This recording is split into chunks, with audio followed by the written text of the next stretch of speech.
I've always had an innate fear of the night. Not so much the dark, but the night itself.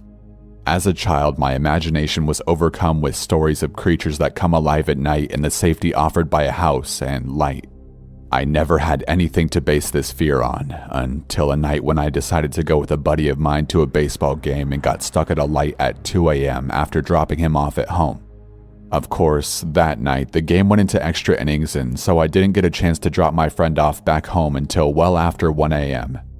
Everything was fine on the way home until I hit a light right before the street that led to my house. It was a T-junction and I was turning left.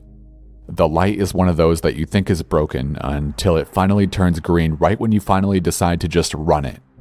So, of course, I pulled up right as the light turned red. I would have just run the light, seeing as no one was there and it was closing in on 2 a.m. on a school night. But earlier that week I had heard the phrase, "character is what you do when no one is looking," and for whatever reason, that was the night I decided to prove to myself that I was a man of character. Big mistake. I pulled to a stop at the light, feeling good about myself, bordering on self-righteous, when I happened to look out of my window to my left and noticed a lady sitting all alone on a bus bench. We made brief eye contact and I quickly looked away. It was too late. I could see movement out of my peripheral vision and knew she was coming my way. I looked out the window and noticed she was carrying a bag. I quickly checked that my doors were locked and that all my windows were up. I then moved my right foot above the accelerator just in case and braced myself for what was to come. I was hoping it would just be an awkward exchange and was praying for a quick light change before she reached me so I could just get out of there. But I knew there was a slim chance of that. She walked right up to my window, put down her bag, and began to tap on my window. I nervously looked up at her and she mentioned for me to put my window down. I had automatic windows, so I just imagined pushing too hard on the window button and that thing just coming all the way down. So I took a deep breath and lightly flicked it with my finger. The window moved microscopically down, but she didn't seem to notice or care. She then leaned in and began to talk. She said, "My boyfriend beat me up. I have a friend who lives down the street. Can you give me a ride?" I should stop and give you a brief physical description of the bag lady. She was small and skinny and kind of an indeterminate age. She was either in her mid-20s and had lived a hard 20-plus years on the street, or she was 60-something years old who had lived a moderately hard life on the street. All that to say, just by looking at her, there was no way to verify her story. She looked beat up by life, not just by a boyfriend. But there was something about her delivery. It was robotic and seemed practiced, like she was disconnected for the moment. That made my skin crawl. And after a brief, maybe about a second debate on whether I should do it, I told her that I had to get home and that I couldn't give her a ride. After my first refusal, she leaned in closer and said the same thing again. "My boyfriend beat me up. I have a friend who lives down the street. Can you give me a ride?" This time, I felt more confident when I declined to give her a ride and told her I had a curfew and had to get home. She leaned in a third time and began her statement again. "My boyfriend beat me up." At this point, the light changed and I slowly lifted my foot off the brake and started slowly rolling forward and began muttering an apology. She didn't move. She just looked at the light, looked down at me, leaned in closer, and said 5 words that have haunted me ever since. "You made the right decision." Then she picked up her bag and walked back towards the bench. I peeled out of the intersection and cried and screamed all the way home. I have no idea what she planned to do, or if there were more people waiting to jump in my car from the bushes had I moved to let her in. But that encounter has haunted me ever since, and has confirmed in my mind that nothing good happens after dark.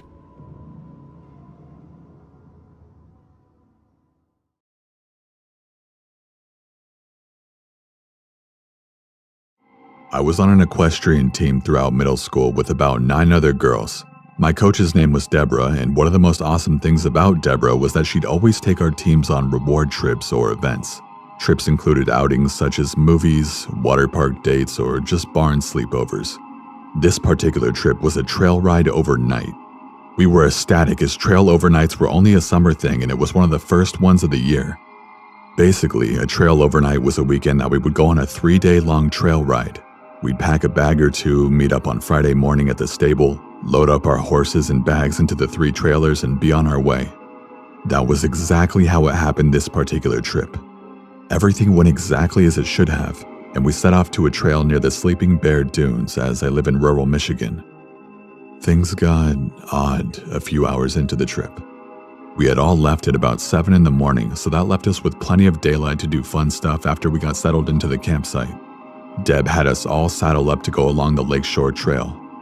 Once everyone was in the saddle, we set off on a narrow, single-file-only trail that wound through some woods and eventually would lead us to an overlook of the beach. I was completely in my zone. My horse, Aries, was not. It was like he and a few other horses were sensing something that nobody else did. But we chalked it up to being in a new place that we had never camped before. Being that Aries was a Mustang, I thought maybe his wild instincts were kicking in after a few years of being domesticated as well. At about 7 o'clock that evening, while Deb and the stable hand Carla cooked up hot dogs and the rest of us had to come back from swimming, I decided to take Aries out for a quick trot and a loop around the campsite in hopes to calm him down. I grabbed my helmet and mounted up, not bothering to grab reins or saddle up, and just tied the lead rope to the other side of his halter. The ride went how I expected it to, with Aries acting up, although this time his behavior was different. He didn't just seem agitated, he seemed distressed, like something was really scaring him. I looked around and couldn't see a thing. No deer, no bears, no other horseback riders or mountain bikers or anything. I decided to go down a little trail that would wind back up at the campsite after about 5 minutes rather than just going in a loop. This is where it hit the fan. We had been going for about 2 minutes on this little trail when I started feeling funny, like we were being watched. I turned around and nobody was there. At one point of the trail, we came across a big boulder, and this was where Aries stopped completely. No amount of nudging or encouragement budged him. He absolutely refused to go any further. I slid off his back and tried pulling him to no avail. That's when I noticed where his eyes were focused. He wasn't looking at me, but over my shoulder. Slowly, I turned around and saw a tall, dark figure about 50 yards away, maybe less, standing ahead of us on the trail, not moving, even though I'm sure he heard us. I didn't know what to do. Was he a hiker? It was obviously a man, but he had no pack, no bike, nothing. He was holding something in his hand though. A walking stick, maybe. I didn't want to bother him or go near him as his presence had given me the creeps. I whispered to Aries that we were going back and slowly climbed on. As soon as I was situated and I looked back at the man though, my heart dropped. The figure had turned towards us, watching. I could tell because I could faintly make out the zipper of his jacket.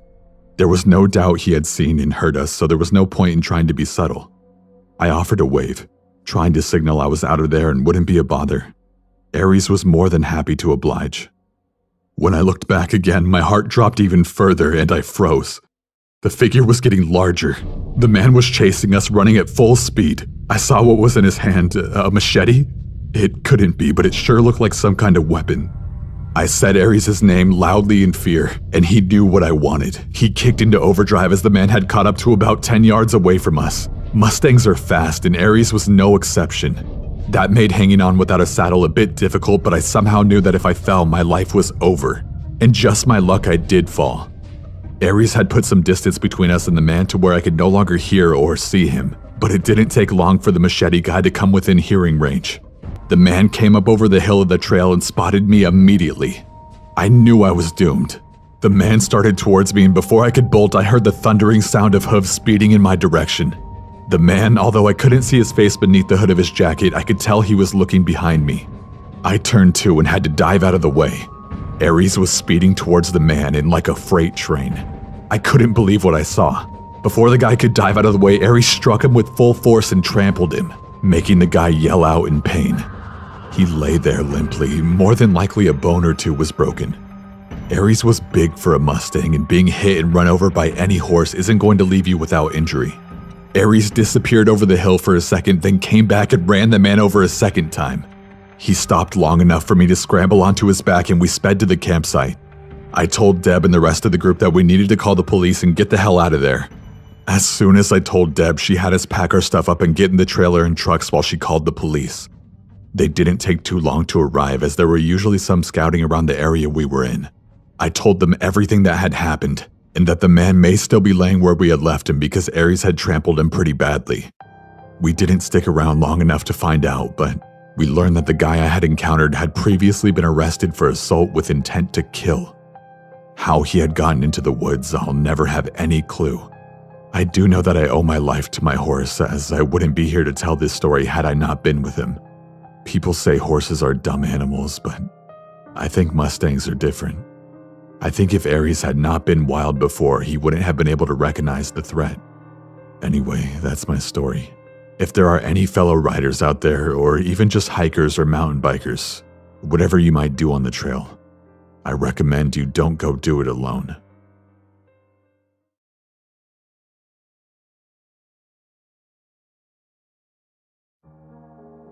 When I was 21, I transferred to a college in San Francisco. I checked out a room for rent on Craigslist. It was in a really nice 2-bedroom apartment. It was cheap rent and close to campus, so it was the ideal spot. The girl who lived there was 29 and her name was Beth. She was tall and wide, and she had jet black hair and wore pale makeup. She seemed nice, although a little quiet, but she seemed to like me and agreed to let me move in. So far, so good. My first night there, we went out for pizza, and that's when I could tell that something was a little bit off with her. Throughout dinner, she kept telling me how much I looked like Shia LaBeouf. I didn't know what to say, so I just shrugged it off with a thanks. I mean, I looked nothing like Shia LaBeouf, so it just didn't make any sense to me. When we got back home, she asked if I had seen her room yet. I said no, and she took me to see it. Her walls were covered in posters of Shia LaBeouf. She had even printed out photos of him all over her mirror. She owned all of his movies. I mean, I didn't know what to make of it. It was creepy. The whole night she had been saying I look like him, and now it's obvious to me that she's obsessed with the guy. A few weeks passed, and I never really saw her that much.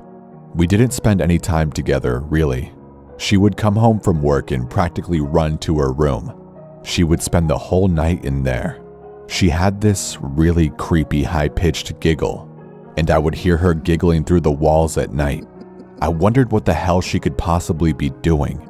Occasionally, she would come out and talk for like 2 minutes, and then she would always be slurring her words, so I suspected she was drinking a lot. Sometimes she wouldn't say anything, and she would just stand in the hallway and watch me in the living room. I would turn and see her and be surprised and say something like, "Hello, Beth." And then there would be this long, awkward pause, and she would just give out her creepy, high-pitched giggle. It was uncomfortable being around her. She gave me the chills. One night, I woke up at around 2 a.m. because I heard what sounded like the front door being unlocked. I came out of my bedroom and all the lights were off, but I could still see Beth standing at the front door. She had her face against it, and she was turning the lock back and forth over and over again. And every time she turned the bolt, she mumbled my name. Max. Max. Max. Seeing her standing in the dark and mumbling my name really freaked me out. And it doesn't help that she kinda looks like a bigger version of the girl from The Ring. I just quietly went back to my room and tried to sleep.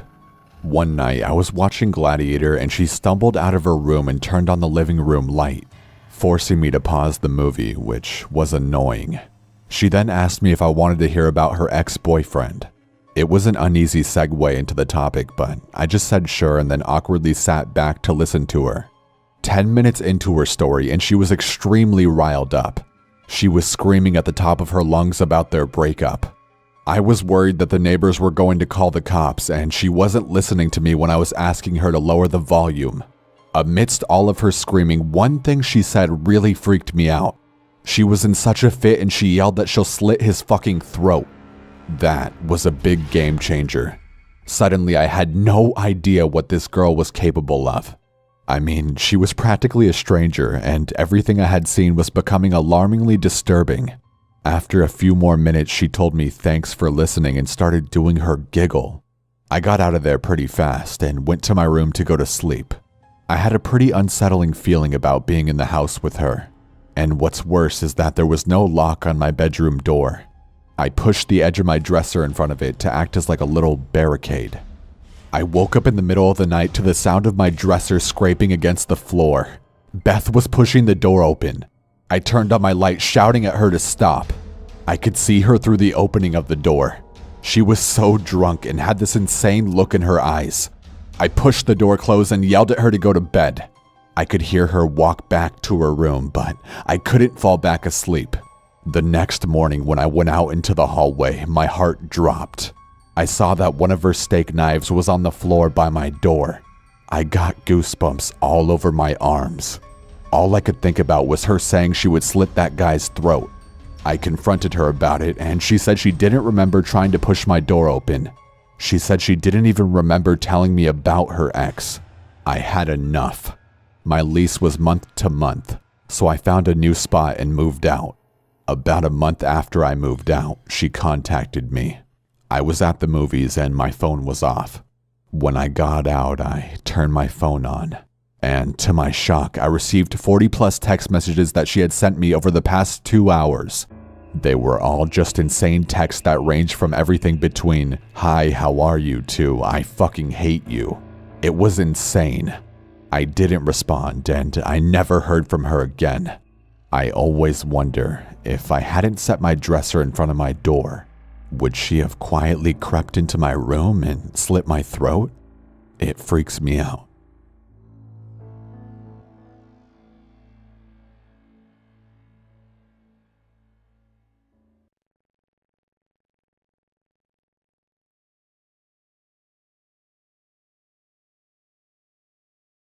For a little backstory, I'm trans.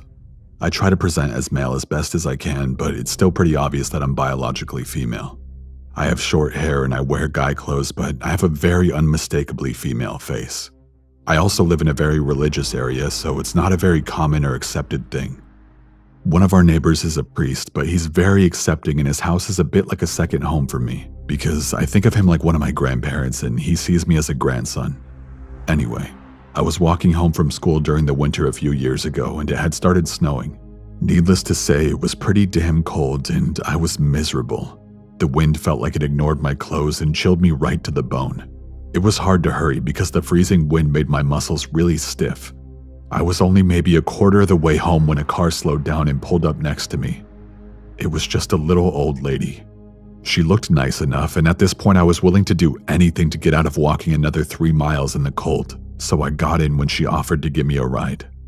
It felt a hell of a lot better in that car than it did to walk. She was very nice at first.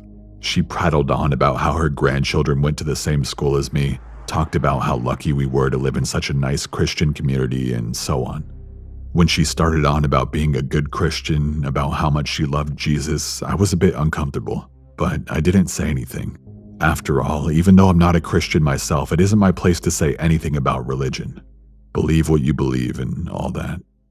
She'd just been nice enough to give me a ride, so I didn't want to offend her. When she started talking about Leviticus, that's when I knew I had messed up by getting into her car. She started going on and on about gay people and how they're just confused, how man should not lay with man, and so on. We were getting close to where I was going to have her drop me off. When I mentioned that she could drop me off there, she looked over at me and didn't say anything. She didn't slow down either. I was starting to get nervous. We passed the point I'd told her about. I looked over at her and said something along the lines of, "You can let me out here." She gripped the steering wheel really hard and said, "I can't let you out. You need me." I asked her what the hell she was talking about and she turned to me. "Your short hair. I knew I needed to help you when I saw it. You're a sick girl. You need to let go of the demon inside you." I tried to cast aside the discomfort of being called a girl and stumbled out something about just liking short hair, having a boyfriend, anything that would make me seem a little bit more innocent in her eyes. But it didn't look like she believed me. I wanted to cry as I watched the drop-off point get further and further away. I begged her to let me out, promised that I would go to church, repent my sins, as long as she let me out and let me go home to my family. She screamed at me that she hated dykes and that she was going to call her son to help her, quote, fix me. At that point, I knew I needed to get out. I grabbed the handle and unlocked the door, only to feel my hopes sink as the electric lock kicked in and relocked it. She was still screeching about how I just needed to be with a man and it would fix me. That accepting God's truth would fix me. It might sound ridiculous to be afraid of an old Christian lady, but I was terrified. I was so scared of what would happen if I didn't get out. I took my chance and rolled down the window as fast as I could and made a jump for it. I landed on a pile of rocks and my breath was knocked out of me. I could hardly move. Everything in my body hurt horribly, but I knew I needed to get out of Dodge before she decided to come back. I got up and limped into my neighborhood. As soon as I came to that old priest's house, I snapped out of the stupor I was in and was hysterical. I banged wildly on the door until he let me in, and I cried uncontrollably while he called the police. I was taken to the hospital after I told the police what had happened. The jump from that car broke my femur in 4 places and cracked both my knees. It amazed doctors that I was able to make it to the priest's house in the condition that I was in. I've never seen that lady again or her car, but since then I never walked to or from school alone anymore. I can only hope nobody ever got into her car again.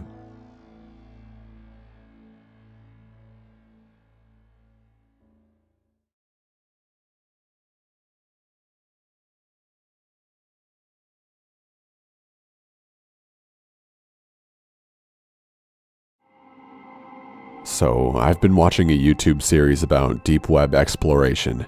I won't name the series or the channel it belongs to. I'm not getting paid for advertisements. Anyway, I looked up a video on how to access said deep web. I did it fast and dirty, not much research on what not to do. Big mistake. Let me tell you right now, using Windows on the deep web is a bad idea. That much I did know. Easy to get hacked that way since it's the most prominent OS.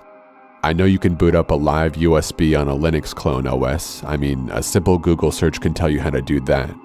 It's not as difficult as it sounds. But I figured if my laptop gets hacked, I'm screwed. I can't exactly afford to just buy a new one right now. So I thought I'd be smart and use my Android tablet. What a genius, right?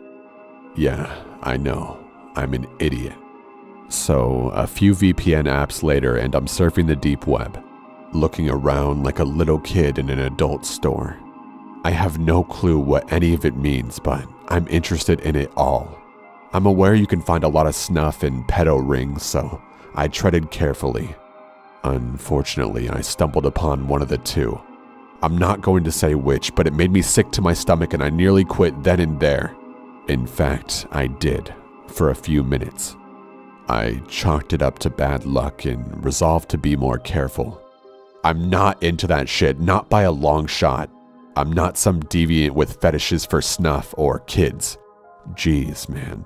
That image will probably be burned into my brain for the rest of my miserable life. Anyway, I'm browsing for a few hours and it's after 3 a.m. I've heard it's better to use the deep web at night. Less traffic that way. I found a few interesting sites. There's tons of religious stuff on there. You'd be surprised how often you find Satanists. Or at least people who claim to be Satanists. Most of the time, it's likely to be some edgy teenagers rebelling against their religious families. I won't get into my religious views, don't worry. It even has several of its own social networks and email services. No, thank you. You're begging to be stalked by some creep if you use one of those. Or better yet, get scammed by a catfish or honeypot. There are loads of conspiracy blogs as well. Both interesting and hilarious. Everything from Justin Bieber is secretly a reptilian member of the Illuminati to leaked files on human experimentation. There was even a guy who claimed to have stumbled across interdimensional travel via falling into an actual rabbit hole, as in a literal physical hole in the ground made by a rabbit. I'd say you can't make this stuff up, but clearly you can. I was serious about the human experimentation, by the way. You're going to want to avoid that kind of stuff. If you had any faith in humanity, you'd lose it in a heartbeat. My God, I hope that stuff wasn't legit. Gun shops, drug shops, celebrity nudes, pirated movies, hackers for hire, hitmen, virus programmers, script kiddies, stolen credit cards, you name it. There was one site that sold stolen US currency that was supposed to be marked for shredding due to age or poor condition. Seems like they got a lot of business too. No wonder the economy is in the toilet. Don't get me wrong, there's a lot of legitimate stuff on there too. I visited the site of a really smart dude who was creating his own custom operating system, even had games and stuff on it. There was funny things too. A mock cult made for people named Dan was among my favorites. The people that weren't maniacs seemed to be open-minded, if a little paranoid. Then I came across a site that supposedly gives you access to the webcams of people's personal laptops. I was curious. I shouldn't have been, I know. I'm not expecting to see some cam girls here. Just some slack-jawed people staring blankly at their screens while watching Let's Plays or some shit. And that's exactly what I saw. Neckbeards, teenagers, old men looking confused, the works. Here's me laughing at unsuspecting people. Then I saw myself. Ha ha, very funny, I thought sarcastically. It's tapping into my camera and trying to give me a good scare. It almost did, at first. Even so, I logged off. I kinda realized how bad what I was doing was. Not to mention how illegal it was. I went back to the clear web and watched some Netflix. Soon enough, I had all but forgotten about my deep web exploits. Then my Skype starts ringing. Another Skype number is calling me. I think maybe it's one of my friends trying it out. After all, I have been pestering one of them for a while to get on Skype so we can chat while playing games on Steam. So I pick it up. At first there was silence. Then I heard a voice. A man's voice. He sounded like he was an older guy, 50 plus. "Looking good," he said. Without a second's hesitation, I hung up, deleted every deep web related app on my tablet, shut down and restarted my router. I have no fucking clue how that guy got my Skype number. And to be quite honest, I don't want to know. All I know is, if you're going to use the deep web, I beg of you, for your own safety, do more research than I did. Talk to someone who has experience in setting up a proper VPN or some other kind of anonymity. You're sure as hell not going to find it on fucking Google Play.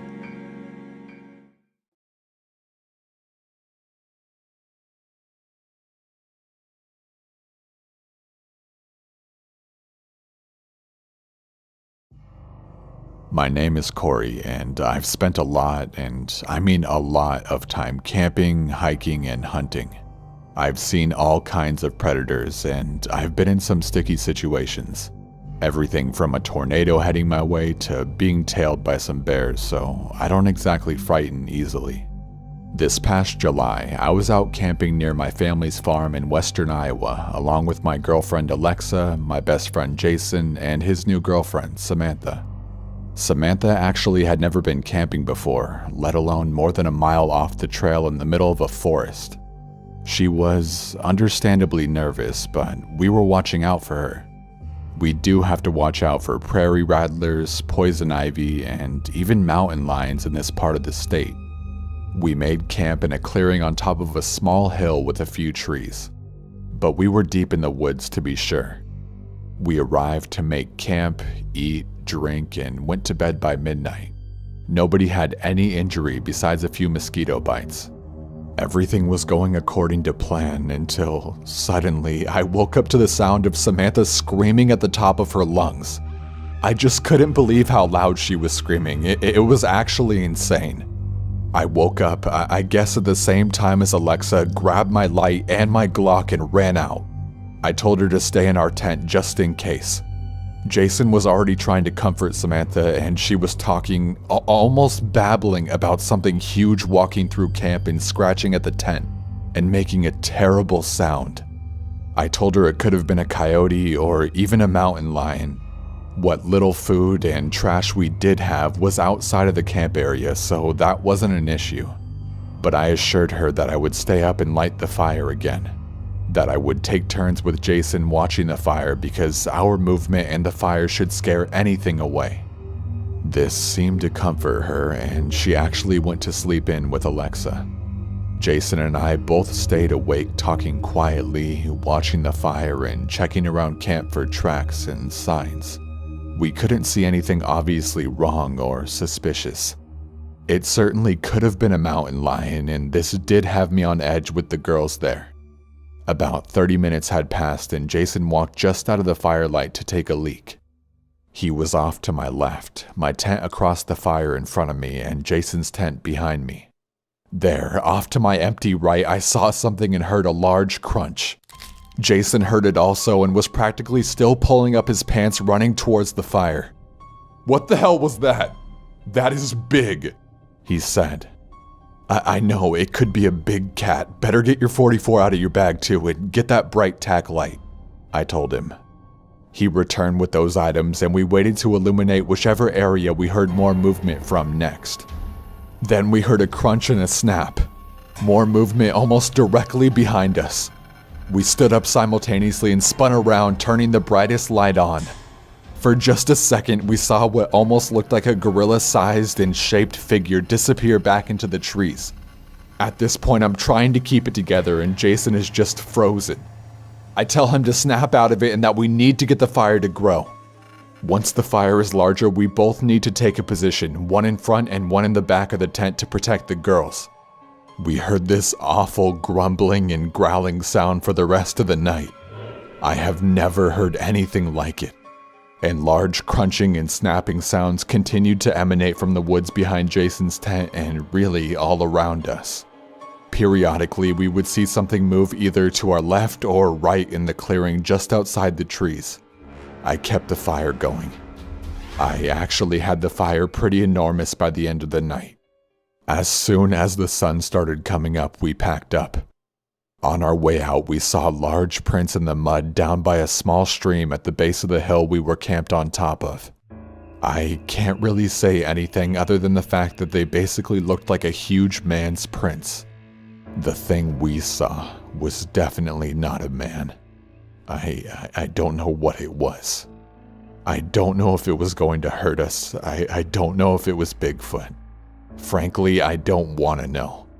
The way I see it, it's really not relevant because I was thinking it was a mountain lion initially. Those are also dangerous. I won't let this stop me from camping. Sometimes I guess you just hear scary things at night in the woods. Because scary things do live in the woods. I guess that's just part of the adventure.